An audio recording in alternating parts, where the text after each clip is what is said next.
Guys, ఇవాళ morning అయితే మేమైతే పొలం వచ్చాము.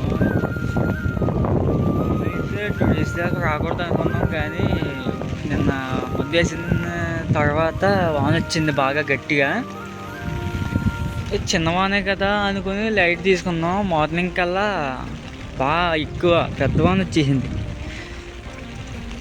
జస్ట్ చిన్నది అనుకున్న తర్వాత చూసారు గైస్ అలాగే ముందుకుని మళ్ళీ ఇప్పుడైతే కన్నాలు తీయడానికి వచ్చాం. పైగా మైనస్ పాయింట్ ఏంటంటే నిన్న మందు వేసాం కదా, ఆ మందు కూడా ఇంకా మందు పట్టిందో లేదో మొక్కలకి తెలియడం లేదు. మళ్ళీ మందు వేయాలో ఏం చేయాలో నేను